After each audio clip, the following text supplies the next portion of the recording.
Hello there, welcome to Love Them Knives channel. And today, what do we got? We got cold steel. And I just thought this might be, well, this is going to be my opportunity to put this baby doll up on my video library, as it were. This is the Holdout from Cold Steel. It's the Holdout 2. It's smaller than the Holdout 1 and larger than the Holdout 3. And this is, a takeoff on the Scottish knife from days of yore. And this is how they do their takeoff. Triad lock. You got some jimping here, big texturing on the scales here. Satin pocket clip that can go right or left hand tip up carry. Ambidextrous thumb studs. And this knife is the AUS 8 blade steel version. It is not the CTS XHP version. And I just thought I would do a quick video on this one because it's going to Tennessee. Yeah, it is. It's getting traded off for a first round draft choice to be determined later. I'm just kidding you. Nah, I got a knife coming to me, and I'm trading a knife to one of our lovely viewers that Mr. Dustin wants this knife, and so he's going to get it. He's going to get this one, and I'm going to get one from him. And this box has probably seen better days. Holdout 2. It really doesn't look like it's really been carried or used much, if at all. But I had one of these. Oh, well, what are we going to do here? I had one of these knives. But it was the Holdout 1. I've never had the 2. And you know what? Now that I have the 2, I think that the 2 is probably the way to go. Okay, it's thicker than a quarter, than an eighth inch. It's 0.133, and it's 3.5 millimeter thick blade stock. Flat grind, very usable. This would be a great knife, to tell you the truth, if you wanted a folding knife for food prep. That would be great. And you got plenty of piercing ability here. That there's enough thickness on that tip. It's not fragile, that's for sure. And this is that rough, tough, I don't know, do they call it Grivery? Because it's not really G10.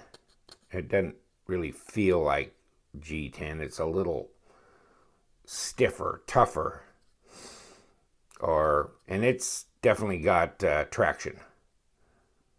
Definitely got traction. You got an area here, I guess, for this finger. Or if you want to go a little further north, maybe the second finger. But yeah, if you want to get up here for finer work, you can do that. It's got the triad lock, which, there you go.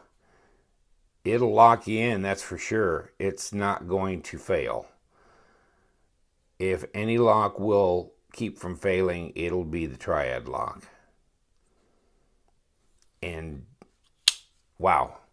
It's an easy one-hander. You can function with it. It's not that difficult, but it's not a play knife. It's not one you'd probably do a lot of fidgeting with. But it is, it's easy to use. And it's very versatile. And can you see this self-defense? Yeah, I could too. Yeah. I think this thing is just about like 3 3/4 inch blade. And, well, it kind of depends. 4 to 3 7/8, and that's about between 9.5 and 10 centimeters as far as the blade length. Almost 9 inches overall, about 22.5 centimeters. And let's see what we got for a handle width, and let's not put it in the hull. That would not be good. 12 millimeters. Yeah, so close to a 1/2 inch overall thickness, and it feels good in the hand. I mean, really, I really do like the design of these knives. This is one of my probably more favorite. This and the Code 4 cold steel knives. I know this is a bit on the unusual side, really, and kind of a little bit more intimidating, but not so much when you get the Holdout 3. And you know what? I bought a bunch of these little Holdout 3s, a year and a half ago probably. And these are really, I mean, this one here, I just pulled this out of the console in my car because that's where I keep it. I keep one in my bags of my motorcycle and one in the console of my car, just as really good utility knives. These are serrated, but these are scary ass sharp. And these are AUS as well. And I think I got it somewhere. They were closing them out because they were AUS. And so I just thought this is, at the time, I really liked the serrated version of this, especially in this size, just because it'll really cut through cord, rope, things like that, scary quick. Good utility knife. And these are small. These are not very big knives. Yeah, I mean, under, it's about 2 3/4 inch, overall 6 3/4. So that's not a very long knife, but it's really, really handy and really, really light. You know what? I mean, that is one of the advantages of that. And that's one where I thought I can just throw this in my pocket and you don't even know you got it. So the little one is 2.3 ounces. I'm like throwing it on the scale like horseshoes. Here we go. See if I can get it close. And that's 4 ounces. So that's light. I mean, just over the 3 something, right at 4 ounces. And, let me see what we got for grams. So 113 grams and 4 ounces. Really light. I just, I really like the Holdout. I had a Holdout 1, and it was in green scales, and I just thought that was killer. But that was a pocket sword, and I like pocket swords, and I might have to go down that road again, But really, this is the carry right here. It's close to 4-inch blade. That's plenty good for a carry, but it's still, you could carry it comfortably. And it's the 11HL.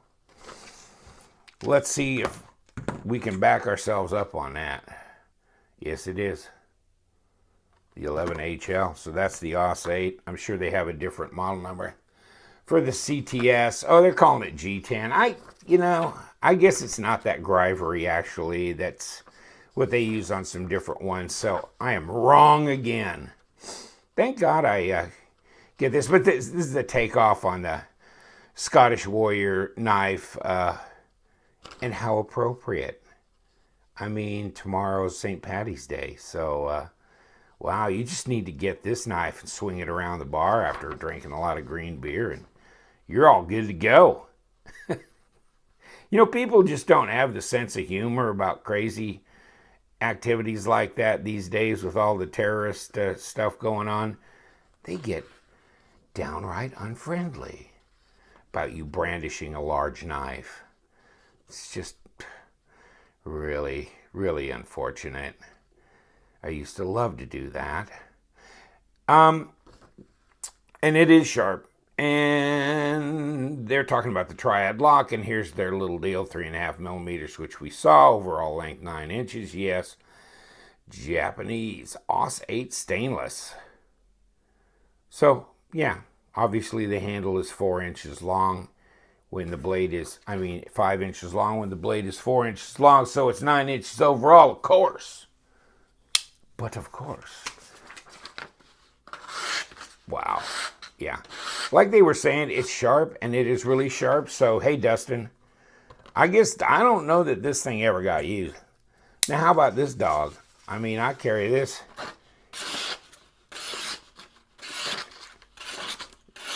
Yeah, it's just, they are sharp. They're great. For no more than you pay for them, and they're not terribly expensive, especially these little dogs. I think it was like $18 a shot for these. And I bought like half a dozen or more of them when I got it, because I thought, I got to spread the love. I was going around and a couple of my buddies, they didn't even want it at that sale price. I was just going to pass it on at my cost. And they go, this is ridiculous. I can't, and some of them are older guys that had, issues with arthritis or some tendonitis in their hands. And that triad lock, especially when you get down to the small knives, it's a push. It really is. And that's, I think, the only real big beef I have about it is that, for older people or people who are a little bit more challenged with some muscle strength or hand issues, this is really not your choice of stuff. It locks up great, but I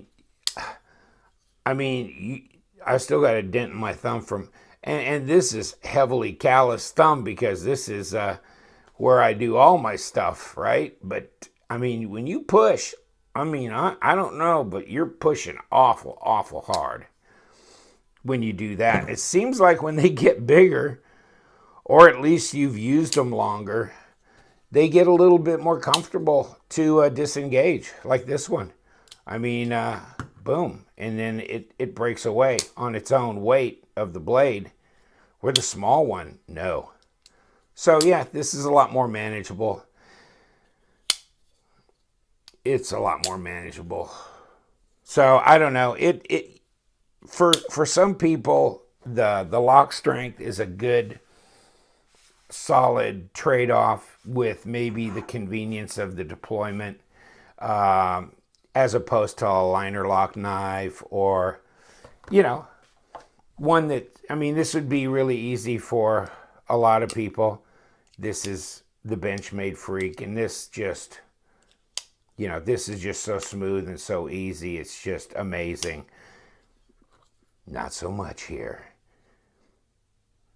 And the Freak is a 3.45 inch.